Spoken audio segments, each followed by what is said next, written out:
Hey guys, it's Gigilicious, back at it again with Real Talk with Gigilicious, episode 25. And of course, I'm with Aubriana. Hello. And we also do have a very special guest today. We have Joey Young in the house today. And also, little disclaimer, Aubriana's a little sicky still. You guys know about her little surgery coming up, you know. I sound like this. Plus, this is our first Zoom interview. So if it's a little bit off, a little bit different, we're sorry. This is our first time trying it. So, we're new to this tech stuff. But also we had to have Joey on, and Joey is not where we are. So you gotta do what you gotta do. Exactly. I will be soon, I promise. And then we can have you back on in the studio. In person. Yes, I cannot wait. I'm already excited. So obviously our followers know us. I would love for my followers to get to know you a little bit. We like to introduce you, and give you a little bio moments. Alrighty, well, my name is Joey Young. I'm a singer-songwriter from Pittsburgh, Pennsylvania. Pretty much to give a basic description of how my childhood was. So I am a gay man. My pronouns are he, him, just for everybody who might be questioning. But growing up, I did a lot of musical theater and voice lessons. And from a really young age, I just pretty much was always wanted to be the star of the show, and always was just this energy that was always so chaotic. And growing up, there wasn't much music played in my house really, but I always gravitated towards music. I always wanted to hear music. I always wanted to play and have instrument things in my house. And as the years went on, like I said, I did musical theater, and then I had gone into doing solos and high school choir and different events like that. And then I started doing some solo gigs, and then I wrote my first record, which I know we'll probably talk about later. And then long story short, from August of last year to February of 2021, I had the worst 8-month span of my life. If that's 8 months, that period was the worst time in my entire life. I had lost so much, and I really didn't think I was going to make it through it. So I had put a lot into going to LA. I made, in mid-April, made a few records with a producer friend of mine who I'm really close with. His name's Cherry, and he used to be from Pittsburgh, and now he's out working in LA. And lives out there full time. And then we made my newest record, Scorpio, and that just, the way that comes to fruition, it's insane how it worked out. And yeah, so now we're here and promoting and working on it, and I'm really grateful I get to talk to you guys all about it. Yay. Yes. No, I love it. And one of the things that I know that when I was reading a couple of I believe I saw this on your Spotify, I believe you grew up and you were the only cheerleader and stuff. And so I just want to make sure I remember to mention that, because we were cheerleaders. I was yes, we got a cheerleader in the house. So yes. I'm going to be your cheerleader right now. And I'm obsessed with you right now. When I listened to your single, the most recent single, yes. Scorpio, I was going home and I was oh my God, I want to go out right now.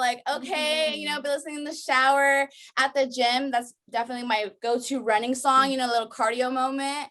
So I love your music. I don't know how many full singles you have, but I know you have a couple. How many do you have?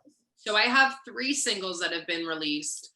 My first single that I put out was a tribute song, and it's called Human Race. And it was a tribute track that I wrote and recorded in honor of my late aunt who passed away. She passed away 3 years ago in February of 2018. And I put the song out in February of 2020. And she was my biggest supporter. Her name was Andrea. And she was my biggest supporter when I was younger and when I was growing up. She really was the first person who recognized me being gay. And because of that, she even took even more of a love and affection towards me, because I really feel she could recognize the fact that the world wasn't going to give me that, and they weren't going to give me that type of support. So, so I wrote and recorded that record in honor of her. And that's actually the first time I worked with my producer that I had worked with. His name's Jerry, like I said before. And that whole process was so crazy how it worked out. But so I made that record and released that in February of 2020 on the 2nd anniversary of her passing. And then I made my second record called Breakthrough. January 1st of this year, I put that out, which was a very transitional song, because it was kind of in right in the middle of my pretty, as I called it, a breakthrough, but it was my breakdown, coming to my breaking point. So I kind of at that point like made a song that was really reflective of where I was at mentally. And a lot of my music, if not all of my music, surrounds actually literally every song I've made, including Scorpio, ironically, but like it all centers around mental health, which is something that like I don't think a lot of people would get from specifically Scorpio, but the other two records, and you hear them, they're such honest portrayals of my life and where I was at that specific moment, or how I was able to like communicate where I was at mentally or where I came to. So um yeah, so I have Human Race Breakthrough, and then there's a live, the first live performance that I ever did of Human Race that is also on all streaming platforms as well. That is so cool. Another thing I did want to mention is the fact that I feel like a lot of your music, it wouldn't say the same genre of everything. What do you think inspired you most for your music? I know I saw something about like Airbnb, right? R&B, and I'm definitely an R&B girl. I grew up with that music. So is that what inspired you? What genre you think that you will identify as, like, country, which I know you're not country, but I mean, who knows? Later on, right? You never know. Listen, and I know that the gays are gonna try to kill me on the internet for this one, but Joanne by Lady Gaga is one of my favorite albums by her.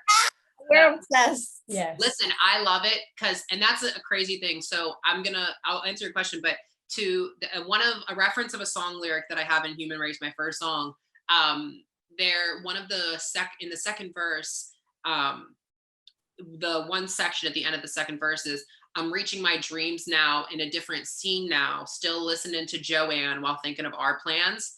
And the reason why I put like still listening to Joanne while thinking of our plans, and I'll just put this into perspective.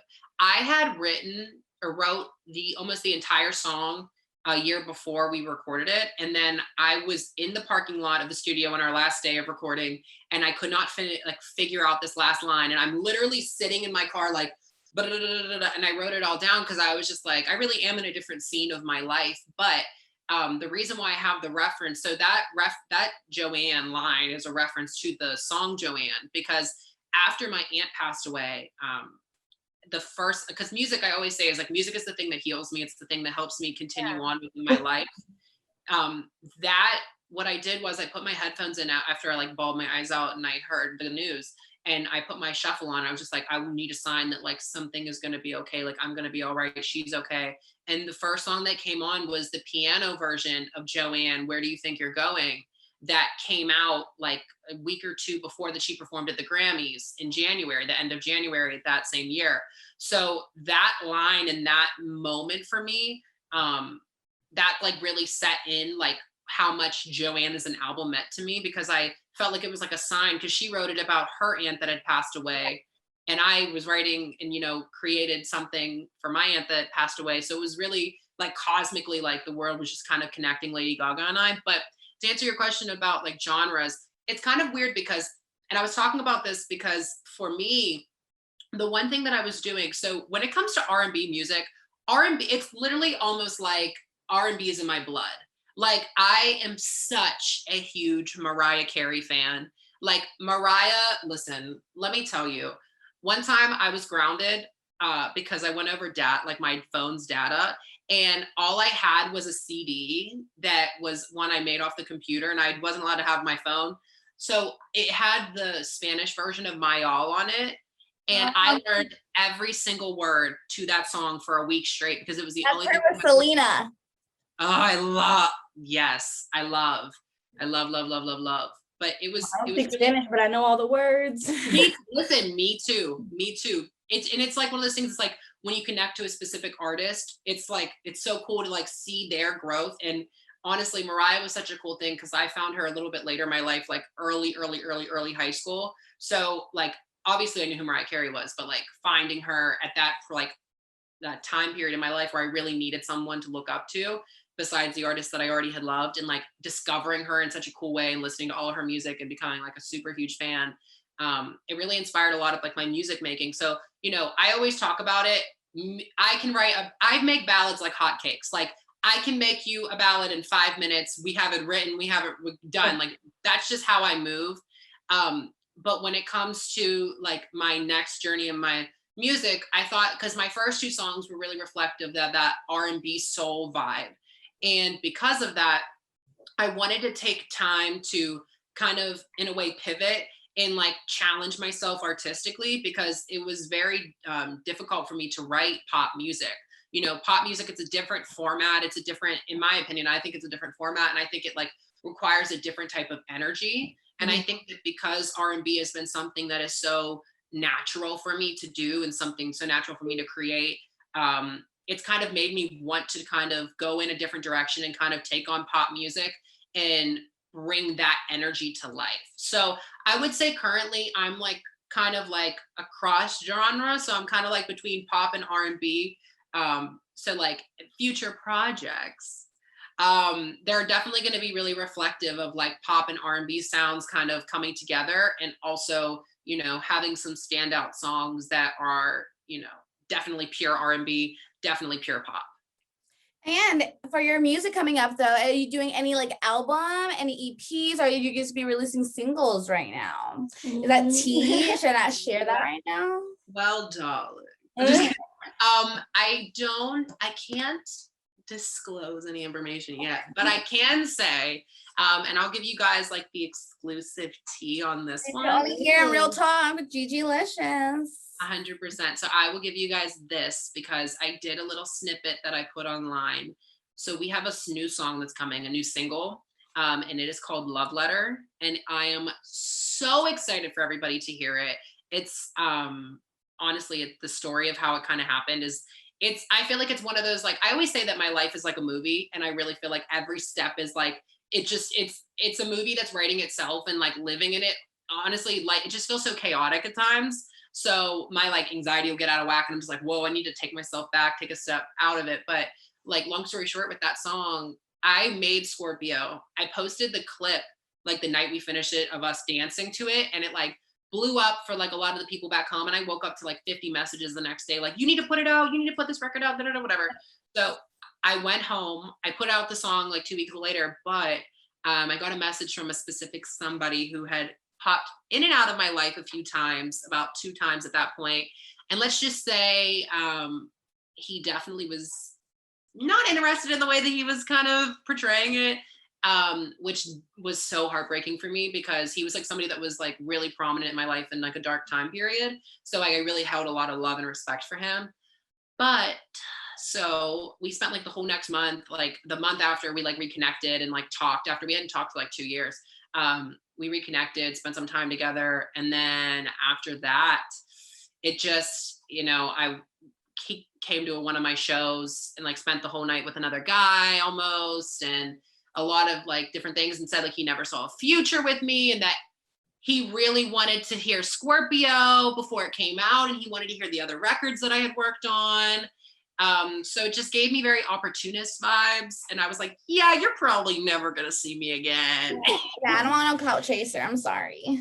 So yeah, and it was one of those things, it's like, and like, he knew how much he meant to me. So like for that to happen, I kind of just wanted to create an anthem, because like after that happened, I was like heartbroken, for like literally broken, like didn't leave my house, cried for like 4 days straight. And it didn't help that Olivia Rodrigo released like one of the greatest. At the same time, dude, no, listen, her songs right now. I'm practically married, and I still cry to that song. Okay, listen, you don't get it. She released the album the same day as the show, the same day, and Favorite Crime was on repeat. And I can't listen to the song now. It's an amazing song. Every song on the album is gold, diamond. But I can't listen to it. It just hurts. It just hurts me. I listened to Traitor like way too much, because it was like way too perfect for what I was. Not like it was so good. It's like so exactly like so relatable. It is like my ex. Just I was like that is him. Yeah, he did right after, and I was like, okay, Olivia, we were not prepared for this. And that favorite, that's why like your Traitor is my favorite crime. Like that's how it was, because it's just like, I can't even quote the lyrics, because if I quote the lyrics, it gets me. He's all angry. I'm like all hyped up now. I'm like, oh, I'm all in my feels, but I don't want to be my feels, but I'm in my angry feels right now. You know? And like, and I know we're supposed to be talking about my music, but like Brutal, like I just think that like it's such an amazing, like I just think it's such an amazing thing when somebody does something so unexpected, like to the point that when you hear it, you're like, who is this? Like I listened to that song for the first time and I was like, I was not expecting her to go in this like rock, like grunge metal sound almost. And like, it was just amazing. I think it's such a diverse record, especially for someone, she's younger than me. Yes, Like, I'm over here, like I'm 21, practically married to my boo already. Not really though. No ring. Better get one soon though. So like the fact when I was listening to the song, like he was like, "Damn, it hurt you." I'm like, "You," but not really you. Did you see, know? there's I'm this one so girl- into the song. There's this one girl on TikTok and she was like, "Babe, you need to break up with me for like a day because I need to really feel all of the emotions of this album and then we'll get back together. But I need to like be really broken up with." Cheat on me. No, okay. Oh my God, cheat on me. No. I would die. Yeah, no, I was like, please do not do that. But Scorpio, It's okay. I can't speak sometimes. No, we love your voice. We love it. But you're a Scorpio. Yes. When I was first listening to it, I was like, so is this song about a Scorpio or are you a Scorpio? And I was, because I was like another person in my life that I was like, not that I don't talk to anymore is a Scorpio. And I was listening to it and I was like, yeah, you're a fucking Scorpio, bro. Like, fuck you. Like, oh my God, I was feeling it way too hard. Well, I love that. Wait, what were you saying? I'm sorry. Nothing, go. Oh no. Other Wait. question. Oh wait, what's your question here? Well, I just want to know, so your sun is Scorpio. What's your moon and your rising? I feel like this podcast is gonna end really quick after I say it. So my moon and my rising are both the same, and they're both Gemini. Oh, But see, I like Libras, Geminis though. Libras, we mine. are the only sign that is not governed by an animal. We are the scales. We always have to be in balance and we can always see everyone's perspective. And I really feel like we get along with everyone. Like we can find like things that we like with everyone. Cause there's always like, I always hear signs and people are like, I don't like this sign, or like they're like Geminis or this, or like Cancers or this. And I'm like, I really don't see that though. Like I like everyone. See, I feel like that I get that too, because like here's the thing, out of my household, they literally just listen to the signs that we have. My dad's a Gemini, my mom's a Sag, my sister's a Gemini, I'm a Scorpio, and my brother is a Libra. So like we have a lot of interesting signs. My brother's probably the most like mellow of all of us, and he is the Libra, which makes sense. My producer Cherry is a Libra. I like Libras. I think they have like I think they have very pure essence and pure energy that like I feel like I connect to. Like I really do connect to that type of energy. I think that's why we get along with everyone. I feel like we have a little bit of everything. We can have a little bit of this, but at the same time, like we can also like check you. Yeah, I'm a pussy, but don't until a certain extent. I might be a bitch, but I'm an emotional bitch. I might be nice to you, but You don't know? push me too fucking hard. Like I don't But have to defend myself. I'm a double Libra. My sun and my moon are both Libra, and my rising is Leo. Period. And like I feel very like that's so spot on. But also, okay, in my house, my sister, she's a Sag, but she's more like Capricorn-y. Ah, that's like amazing. My brother's a Scorpio. And then my sister and brother, they have a different dad, but my mom and my dad are both Leos. Maybe the perfect Libra. Like that, them two, it didn't last long, them two together. That shit was like insane. They both have to be on top and they can't both be on top. Hey, that sounds like a Leo. Yeah. And I have like that little bit in me, like I like that, like, but also my Libra is just like, but I'd rather be in balance. It balances you. Mm-hmm. So wait, what's your moon and rising, Gigi? Honestly, I believe my rising is Aquarius, and I believe my moon is in both Libras. You're a double Libra too? Mm-hmm. I didn't know that. I believe, and then I thought it was that's what I'm saying. I'm not sure because remember I used to say I was like a Taurus. However, I think I didn't put the right time or whatever because now I put the time that my mom told me I was born because I was putting it wrong. I thought I was born at 3:30. I was born at 5:05. Like damn. Never mind. Completely different time. So I think yes. So I should have. I am a double Libra, but the way I was doing it said I had a Taurus. But who knows? But she's a September Libra and I'm an October Libra. When's your birthday in October? The 8th. My brother's is the 1st. Aww. I'm the 27th of September. Did you see this guy on TikTok did like how signs in different months are different. And for yours, I thought he was like a September Libra. They're a liar and they are messy. And then he was like, in an October Libra, you're a hoe and you like to party too much. And I'm I was like, damn. I know. Okay, but I see a little truth in that. Like, what? No. You may think that I'm lying, but it's just like a little white lie. Yeah. See, you say that, and I was like, no, it's real. I've done it multiple times. Why? Eventually, yeah. If you ask for the truth, I'll give you the truth. However, you look like you need like a little bit of a little moment. I'll tell you the whole truth later in like 3 days. Just at the moment, I'll tell you the whole thing, just not the full story. I'm just helping your sister out. If you're drunk and fucked up, you're not even gonna remember anyways, you know? But see, people always tell that to me, So- oh, you're drunk, you're not gonna remember. I do not okay, maybe like The other night, you know, they say that. I've been having flashbacks Wait, of last night. Are you over 21, Joey? No. No. Oh, we're older. We're usually the babies. I know, everybody we had on is always older. I'm 19. I am a baby. Oh, I want to be 19. Actually, no, 17 is my favorite year. 2017, when I was 17, it was the best year of my life. That was like the worst year of my life. Sorry. I was like not living at home. You were living with me though. Yeah. It's my best day of my life. I was supposed to be living at home with my parents. I was working like 5,000 jobs. No, but Joey, you are not 21. However, I know on your social media, I see you post that you perform at brunches. Does that affect you? Do your brunches, is it any ages? Is it 18 and over?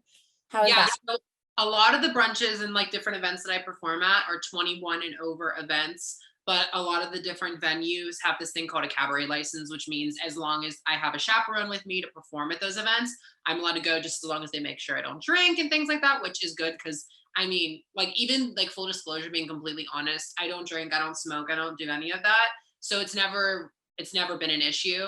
But it's super cool because and the thing is, and this is something that a lot of people like don't know, and when you see like different like promotional flyers that I post and things like that, a lot of these events are drag performances. So a lot of people, there's like that misconception that I'm a drag queen, which like, first of all, I'm not flawless enough to be a drag queen. But secondly, like the thing is like, I'm first and foremost, like I'm a musician and like, I'm me. And like a lot of people have asked me even like outside of that, but just like, oh, well, like when you blow up in music, like what's your name going to be? And I'm like, my name's going to be Joey Young.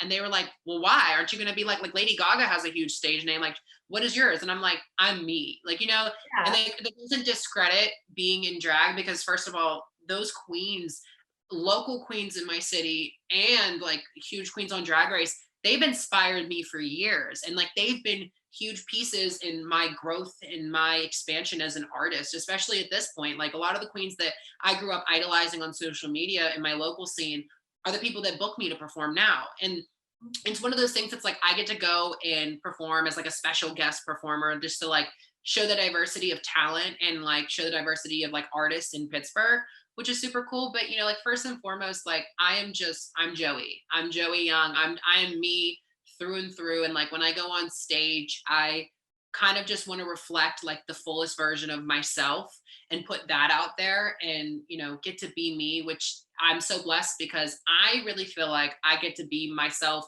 and I get to perform as Joey because of the Lady Gagas, because of the queens that have inspired me as the characters that they've put on. I love that. That is that's awesome. Honestly, if I'm ever in Pittsburgh, I definitely want to go see you perform. But when you're not in Pittsburgh, when you're in our city or our state, would love to go to one of your shows. It looks so much fun, especially because, you know, you're not lip singing. You're actually singing. So I'm pretty sure it's hella hard doing all those, you know, moves. I'll be like, you know, I'll be like, breathing heavily. Like, hi, I'm just like, okay, I see you. I can't do that. I feel like that's a lot of like vocal training for you guys. Listen, I've spent years, like not even, and that's the thing is like, I've gone through like 9 different vocal coaches in my life, just like over the years and over my experience, just like different people at different points and through like different programs I've done. And like throughout all of it, it was never something that was consistent vocal training for me. It was always on and off, like a year on, a year off, or a year on, a couple years off. But I would sing every single day. I still do. Like I would sing at the grocery store. I would sing in my basement. I would sing walking down the halls, like at school. I would get yelled at. They have this bathroom that's by my choir room and it's like a locked bathroom. So I would go in, lock the door and I would sing. and they actually banned the students from using that bathroom because it was like supposed to be a teacher bathroom. So because I sang in the bathroom all the time, they got complaints. I wasn't allowed to sing in it. But yeah, so one of those things like with me performing and I blessed your day with my singing today. I know they would be so but that's why back then I would just sing in the halls. Then after they locked the door, I was like, okay, I'm just gonna sing in the halls. You wanted me not to sing, now I'm gonna sing even more. But That sounds like more personal problem for you. We love that confidence.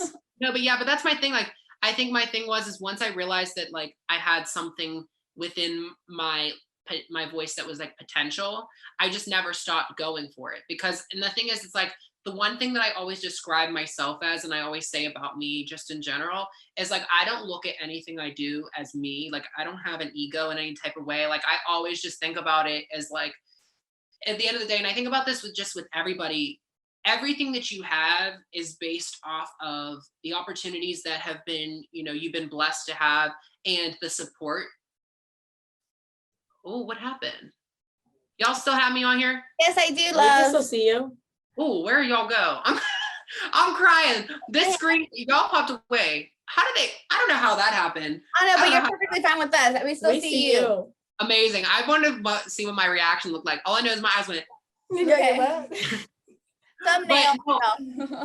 Yeah, but I feel like a lot of like everything that I do in my life, like the way that I credit it and the way that I look at it is like it's just a blessing for the opportunities that I've been given and what I've been blessed with, and the support that you have in life, and the support that you have from the people around you, from the friends, from the family, from the just supporters, people that come to your events, come to your shows, watch your podcast. Like, I can't take credit for anything I do, because without the people who've supported me or who have said, you should go for this, you should do this, I wouldn't be in the same position that I'm in. So that's why, like with my voice over the years, like, I've always had like a love for singing, and the fact that there were so many people from like young age, like 13, 14, that recognized that talent in me, or that potential for talent or potential for growth. I really took every compliment I got, and I was so humbly grateful. And I was just like, you know what, you think that I'm good now, but I'm going to work so hard so that I'm better, so that I'm better than the last time, so that like I can really strive. And I think that's one reason, and that's one thing that like had set me apart from a lot of the people that I would perform with, or a lot of the people that I knew, is because when you have that ego, I think it's like a distraction from the next step and the next, rise in your career, in your whatever. Because, for a long time, I was just a soloist in a choir concert. And then I went from doing that into making my own music, and then from making my own music into really like line drive, performing it, doing everything I can, like hustling as much as I can. And like I just think that like at the end of the day, like that's just never going to change for me. Like I'm always going to be seeking the next best thing for myself, while also like staying humble about that. Yes. Oh my God. Every time I talk, I realize how bad my voice is. No, don't worry about it. Our followers love you, so don't even worry about it. They loved you for your voice before, and they should love you now. Okay. It's just a little different. We have, in our town, there's one gay bar, and there is like one drag show. They've started, and ever since they started this one, it's definitely gotten bigger, and now all the drag queens in town are getting like booked more places. Like one of the girls that hosts the drag brunch, she now like hosts trivia like at a bunch of the breweries. But wow, you have to come to one when you're here. I would love to. I would love to come out to one. That'd be amazing.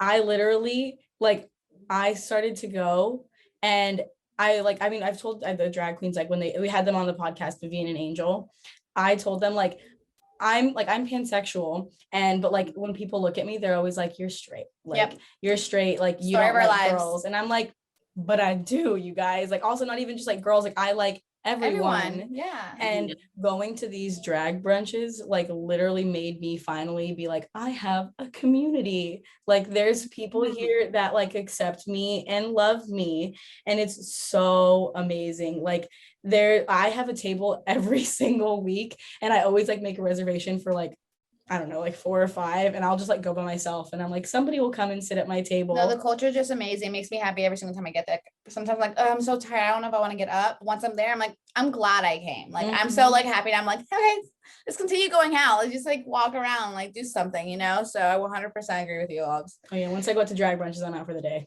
So yeah. And that's how I really think the same thing, because actually similarly to what you said, like I grew up like I was out from like a young age of like 15 up. But like within the community, I recently just started getting into a lot of these performances and things like that because from like before I released music, I performed at like open mics and different things like that at like coffee shops and like little cafes and different events like that. And the audiences, they would be open, but not open. You know what I mean? I was different, you know, it was acoustic settings that I was grateful to perform in, and I really do think shaped me. But when you have like acoustic artists and then you have somebody doing a Lady Gaga 13-minute Super Bowl halftime show live performance where there are costume changes and everything, like that was a set that I would do. I would do 13 straight minutes and I would have my own mic heads. I would do everything, costumes, reveals, splits, drops, everything. And like, you know, I loved it and I was so grateful for it, still am. But, you know, definitely there was that disconnect of like, they didn't get it. And they didn't see it. So it was one of those things that like, once I was like, kind of resurfaced and reimagined my image of who I am and like found my crowd and found my community in my city and like was able to perform at more of those venues. And even like they have like a lot of like 18 plus events that are going to be coming and like even younger than that. Like I'm doing a show that's all ages, which is super cool. I was really able to, similarly to you, kind of like find my way and just say, wow, I have a community that really respects me and really supports me. Because my first show, my first show in a gay setting, I performed Scorpio before it ever came out. Like it was the first live performance of it before it was released. And it was like set to be released, but like I was like going to release it like a month later. And then I pushed up the release because people loved what I was doing. They're asking for it. Wanted it out. And the thing was, it's like when you're in an area, like my thing is, it's like, in my experience, a lot of my life has been me being the token gay or the only person that's like out and confident about it. So like when I was able to get myself into a space where there are so many people that are so supportive and just themselves and living their lives, like it changed the way that I go and set myself up to perform, and it changed what I will accept for myself. So, you know, and I just want to say, like, that's amazing. So happy to hear that you're a part of the community and so happy to hear that, like, you know, you felt impacted that way, because let me tell you, I felt that same type of energy. Like when you step into that space for the first time and you're like, oh, wow, these people are really like loving me and like giving me all this love and this attention. Because, you know, I feel like when you are forced to go without in many different areas and from many different types of people and situations, you create for your own. And I think the community is a beautiful place. And I think I'm so blessed to be a part of it and blessed that you're a part of it and blessed to, you know, share such an amazing supportive group of people. Yeah, it is Pride Month. So go to us, bitches. Happy Pride Month. Pride Month. Go to your drag shows and tip your queens. Tip them, especially your local queens. Tip them. Because they're working. They're doing those tips yesterday at the drag brunch. I was running around behind the drag queens with the net. And I was tired. Get your cardio in. I was like, I love that. It was so much fun. Well, one of the queens, Angel, she was like, hey, you're here every week. Like, if we ever need somebody to do the tips, like, do you want to do it? They're like, we'll give you free drink tickets and you get brunch for free. And I was like, I'm gonna be here. Down. Like, well, I might as well. I get to be right next to you. Like, yeah, of course. Thank you. I love that. Let me tell you, those people that clean up the tips in Pittsburgh, I've never heard them get free drink tickets. So now that I heard that they did that for you in California, I'm going to make sure to tell them for those, because a lot of the people who do it are like the not to say off-duty queens, but like queens that are performing but are just they have queens. I like that off-duty. That's cute. I actually like that. They're like, they're in boy and they're like just here. But what I love is like, and I was talking to like some of the queens about it. They're like, I love going out after being like in drag and being in boy, because they're like, nobody knows. Some people can tell, but like one of the queens, she was like, I remember that I heard people like saying stuff while I was like in drag, and then I came out of drag and they didn't even recognize me. And she was like, I was just able to be there and just be like, what are you saying about me? I remember what you said. What are you saying about me? See, I love that. The sad thing for me is like, I can't do that. Like, I can't do that because like I've stamped myself listen, I love pop music. I love art. I love creations, and I love being conceptual. don't wear red latex and 8-inch boots to a pride parade because you will almost die from dehydration. I was gonna bring up your outfit, but I didn't think it was gonna be this way. We've been there. We've had like heat strokes before. Trust me. We've been cheerleaders, and we've literally been out there waiting in line, waiting for us to perform, like dying when like our sweats or something. But I've been living though for the outfits. Your outfit, to me, I'm kind of like, shoot, maybe beauty and pain isn't the way to go, but well, I still feel that way. But then over here, Joey's telling me like he practically died. I'm like, I don't know. Maybe beauty is pain, actually. See, my mantra for when I ever write wow is hosts don't get cold. So maybe it goes the other way too, and hosts don't get too hot. Listen, or hosts do get very hot.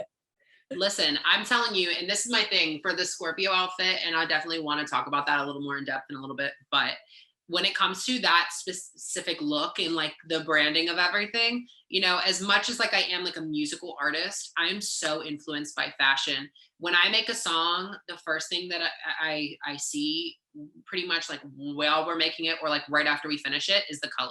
Like I can picture the color, I can picture my reference in my mind and like my perspective on it. And like to talk about a little bit about how Scorpio came to fruition. And it was crazy because I'll tell you guys this, because this is like my first ever real interview, like in person. But when I did Scorpio, so we weren't originally going to make Scorpio. So we were making, so my aunt or my grandmother had passed away in December of last year, 2020, due to COVID complications. And she was like a huge piece of my life. Like it was insane, but that was part of my really dark like time period. But what had happened was we were like we just finished 2 songs and we were working on our third, which was what I was writing was like a tribute song to her. And it was like another ballad, another like song like that. And I just got so emotional that I couldn't finish it. So we stopped and I was just like crying my eyes out and whatever. But it was actually the Drag Race finale airing day for season 13 that just came out. I don't know if you guys watched it. Huge. We have not. Everyone's been telling us we are not up to date. We're like a season behind. Well, I'm way behind because I watch it on Hulu, and Hulu has like 2 of All Stars and like only like the first 6 or 7 seasons of. Wait, do you not know who won this recent season? No. Okay, I won't tell you. I won't tell you that. But listen, the options for the top 4, and I have a really cool story to tell you about this whole experience because it's literally, like I said, my life's a movie. But I have to fill you in because it's so cool. The top 4 for season 13, I honestly think is like one of the best top 4s ever, the most diverse, unique, creative. Oh my God. But I know. I want to go watch it. Who's your favorite queen of all time? Yes. From the show or can I give you 2? Can I give you one of my favorite local queens from my area? Because I'm gonna plug them. I'm gonna plug. Yes. Okay. I'm gonna, this is a good one. Okay. It's hard to pick a favorite queen from the. I have to give you my top 3 of all my favorite queens from Drag Race, and then I'll give you like 3 of my favorite queens from like the Pittsburgh area. Okay, good. Now that I've decided to change your rules, this is top 3. Highway or the highway? Top 3, no specific order of the drag queens from Drag Race. Shangela. Oh my God, Shangela. It's tiny, yeah. Oh my God, Shangela. I remember she reposted one of my stories that I tagged her in like That's 3 so years cool. ago. I literally cried on a cheer bus. I cried on my first freaked out as well. Yeah. It's Shangela, like Shangela.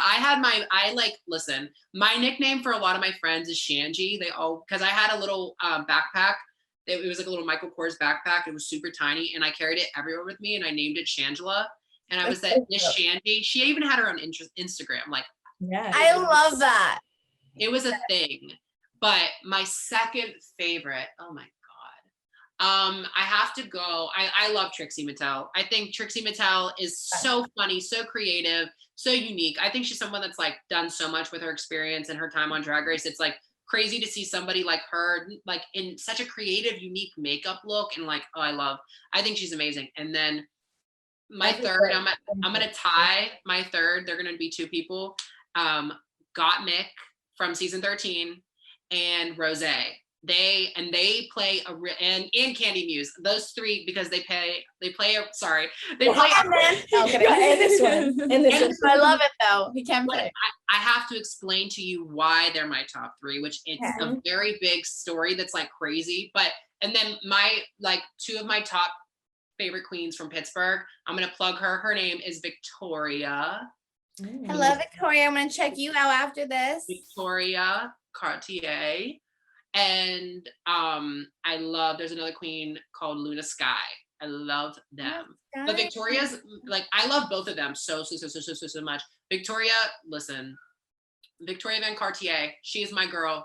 Love her. Her name is at Icky Vicky, at Icky Vicky PGH, and then Luna's is at Dallas X Luna. They are so amazing. They bring such great performances and styles. And there's another queen who's really great called Calypso. Super amazing queen. But so for the story of the three of the top four from season 13 of Drag Race. So this is like when I tell you the story of all stories that I cannot wait to tell one day, which I'm gonna tell it right now. So great.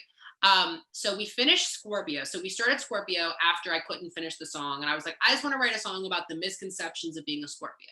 Yeah. So like kind of how you were talking about, like when you heard it, you kind of thought it was like a Scorpio, like slander song, like we hate Scorpios. Yeah, in the beginning, that's what I thought. And then at the end, I was like, oh, okay.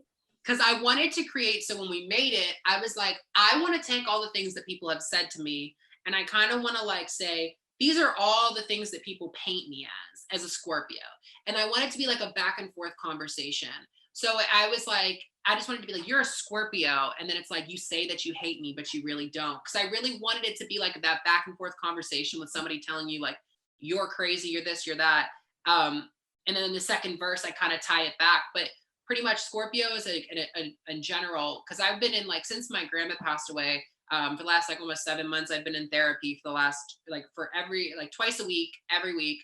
And it's so good and beneficial for me. I honestly think therapy is amazing. Always in therapy. Yes, and I want to definitely mention this right now. I know therapy is not for everyone, but Yeah. see, your own self-care, you guys. Mental health is a very important thing to like consider. And I feel like almost godlike after I have a therapy session. I'm like, you cannot touch me. I'm gonna do everything I need to do. Like, I'm on top of the world. See, and I agree with that. I don't think that therapy specifically can benefit everybody. Everybody has their own strokes and their own ways that can help benefit them. And also it's very important to note that I feel like a lot of people don't talk about this. And this is something I didn't know when I started therapy, but like when you start therapy, you are supposed to look around. You're supposed to talk to different therapists. You're supposed to find the person who is able to work with you in the way that you need to be worked with. So the first person you go to, it's literally like, I don't even know like how to even compare it, like a mechanic, like say this mechanic does this service and he does it a specific way, but this mechanic does it this way and it helps you more and it's cheaper for you.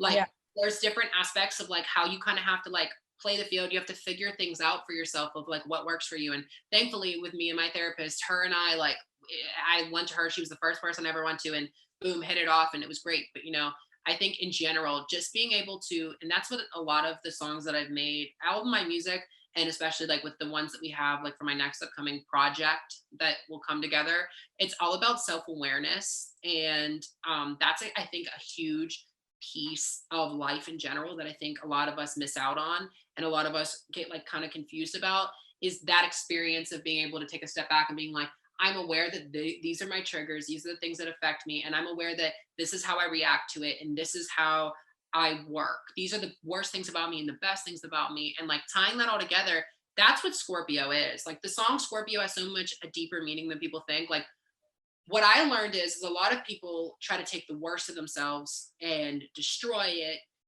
kill it, negate it, hide it, bury it. And they try to like put this huge like persona of the best of them that's at them at 100% at like all the front, social media, post that, like let that be what people see.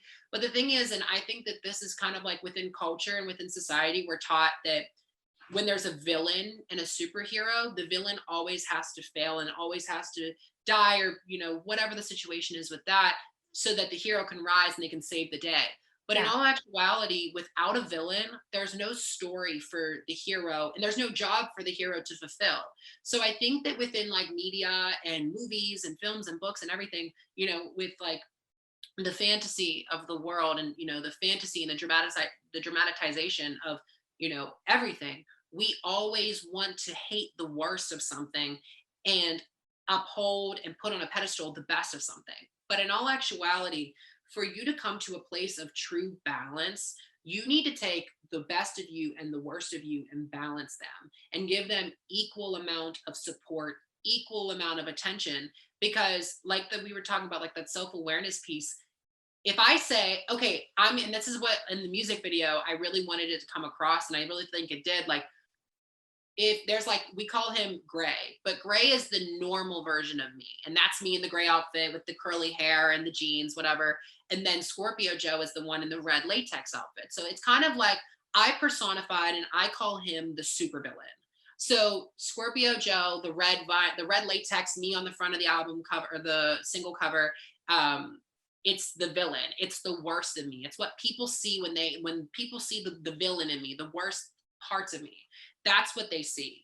And what I wanted to do is I wanted to create this story of saying, you can try to kill the worst of the person that you are, but you need to realize that you're going to become that. So like normal me tries to kill Scorpio Joe and realizes that the version of themselves that they had killed was themselves, because the whole concept in general is to say, you have to balance. You have to find that equilibrium between the two, because that's when you find that true happiness and that true peace and calmness from the difference of two extremes. And that's where for me mentally, I had to be so self-aware, and I had to radically accept the worst of me and radically accept the best of me, and understand that if I try to act like I'm at 100 all the time, on my days that I'm really not at 100, I'm going to either try to fake a persona, put something on, or I'm not going to be sufficient in my environments. So that's kind of like what Scorpio, like what the meaning of Scorpio came to be, and how it, like,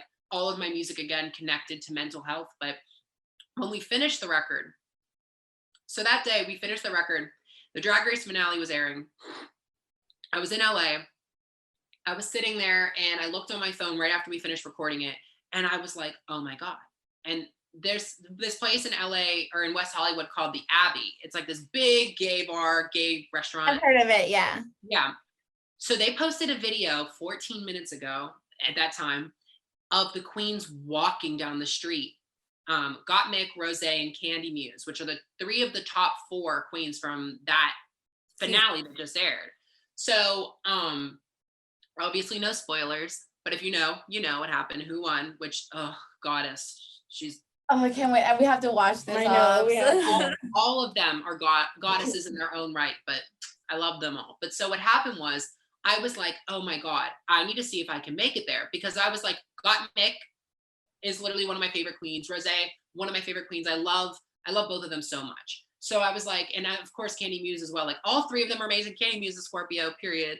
But like Gottmik, I looked up to Gottmik like specifically so much, because her storyline is so amazing, just her life. But so I was like, okay, fine, we'll take an Uber. I paid $55 for a 30-minute Uber to get there. It was crazy. I was like, then while I'm in the Uber, I see that the video was a repost from 2 hours ago. So I was like, I'm going to get there and they're not going to be there.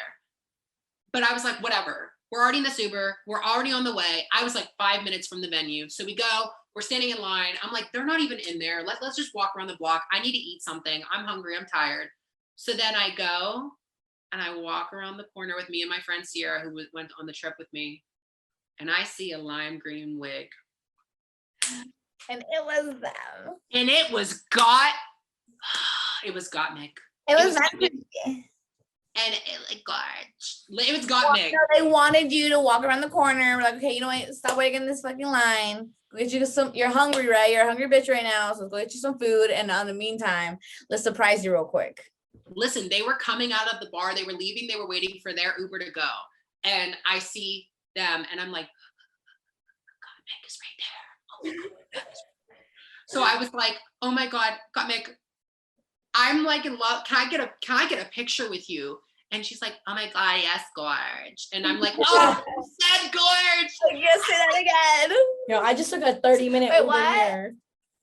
Yes. And then so I was like, can we record a video of us saying like, that's hot, Gorge? Because she said it on the show. And I was like, she was like, oh my God, of course, Gorge. And I'm like, That's so Girl, exciting. just keep saying it. Keep saying it. So we recorded it. And also to put this into perspective, we had just like filmed the video of me, my producer, and my best friend dancing to Scorpio in the room in this chaotic energy, which is the clip that made people want me to put out the record. Yeah. So it was like midnight, maybe 1 a.m. And this was all that was happening. So then we get the video and I walk away and I'm like, oh my God. So I get a picture with Candy Muse as well. And I couldn't see Rose. I knew she was there, but I couldn't see her. Like she just wasn't in the area.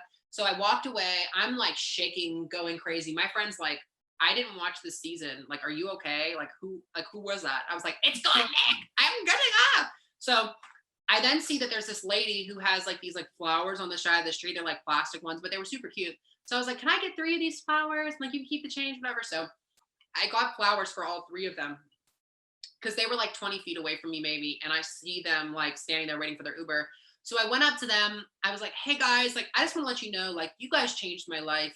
You know, I put all of my energy, my time. I've had the worst 8 months of my life. And I'm coming to LA to like make my dreams with music happen and like see whatever's meant to happen for me. And like meeting you guys on the night that we finished up all the music that we were going to be working on, that just it completely made everything feel so right to me. And I just want to thank you all for everything you've done for me.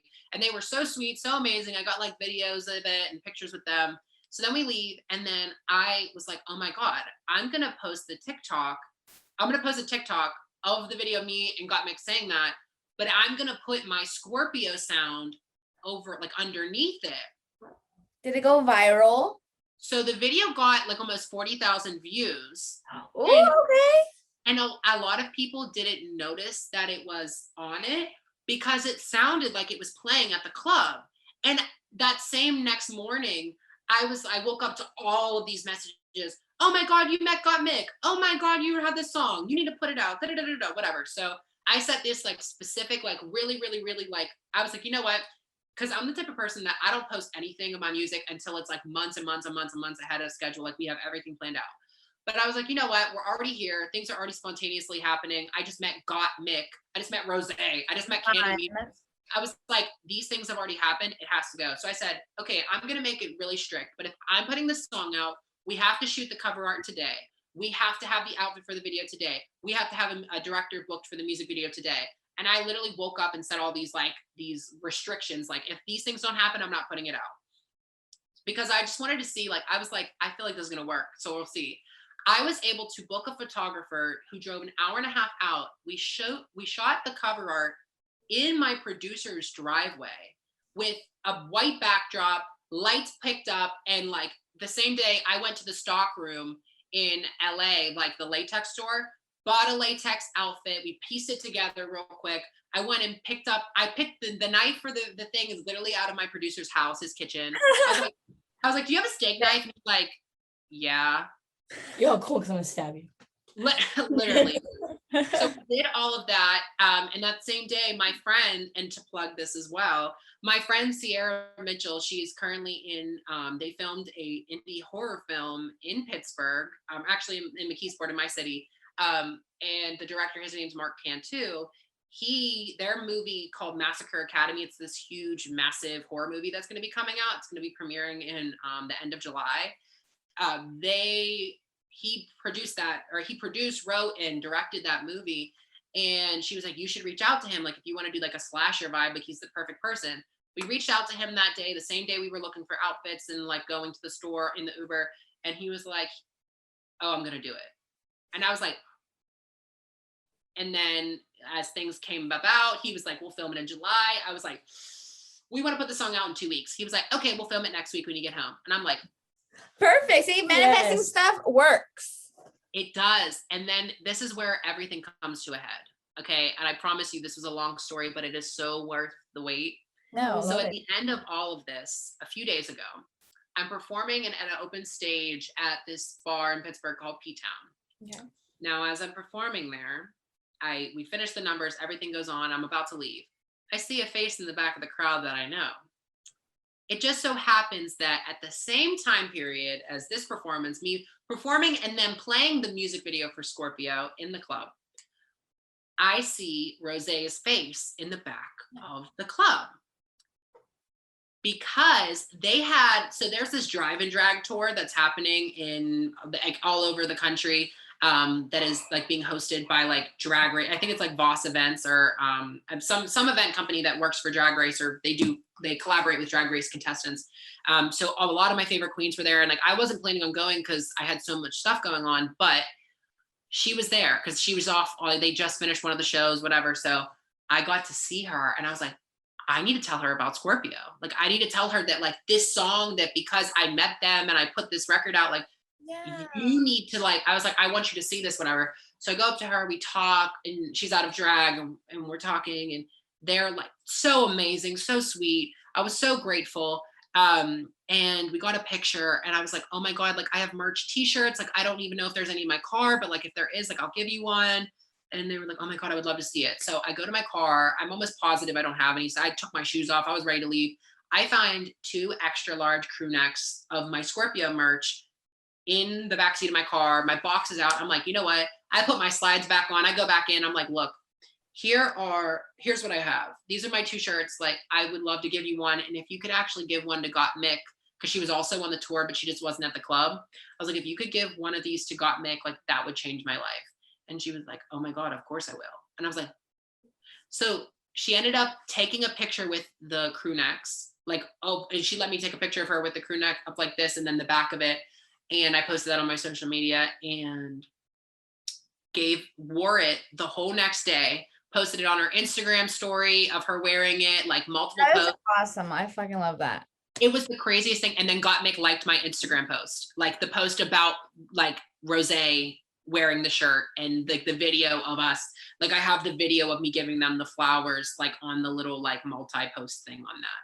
So it was amazing. And it was so cool because I was just like, I had suffered for so long, and throughout all that suffering, something beautiful came of it, which was all the music we made in Scorpio, and to meet one of my idols and multiples of my idols from a show that means so much to me.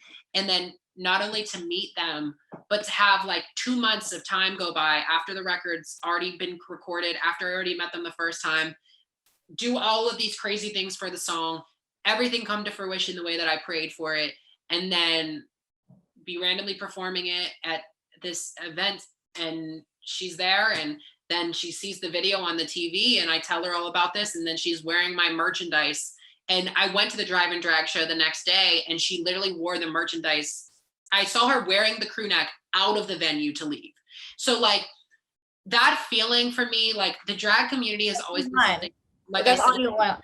Honestly, for me, I just knowing that obviously these drag queens have, you know, already a platform, you know, they're are on TV and stuff. So obviously they didn't have to do that for someone, you know, but the fact that they knew how much like passion you were, like, hey, this is like why, they're like, okay, yeah, I'm gonna support you. Just how much, I'm pretty sure that's how many people did back home too. They supported them. So the fact that they were still able to be big and support anyone, I love it so much. It gets me excited knowing that not all, like, I guess you wouldn't say like they're like mega star celebrities, but to me, they're a celebrity in our community. They are. Yeah, like, you know, exactly. You know, so for a lot of people, they'd be like, oh, like that's fine. I'm like, if I saw Jinx out and about, I'd you know, that's different. So right there, I would die. I would have died for your experience. I would have loved to meet Violet Chachki. Okay. Listen, she was at the show. I wanted to meet her. I wanted to meet her so bad. Her waist is my dream. That waist. I know. I need money one day. I'm gonna manifest it once I get money. I'm gonna have that waist. Listen, I love it. And I love, you know, that's the thing. And like you said, like a lot of people don't really consider like some drag queens famous. Look, Shangela just released today that they did a paid sponsorship with BMW.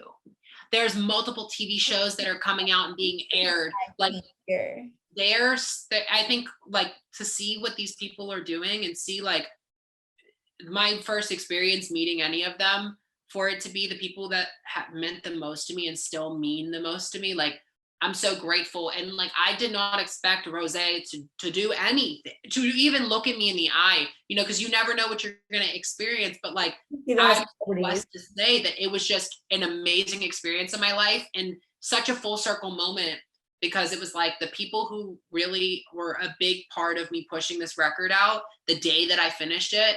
And then to have it all circle back to like her wearing my t-shirt or crew neck and then Gottmik liking my post, like neither of them had to do that. Neither of them had to support me, but like they saw the fire in me and like the passion, and they showed love for that. And I don't think I know, I don't know if there'd be that many people to do that.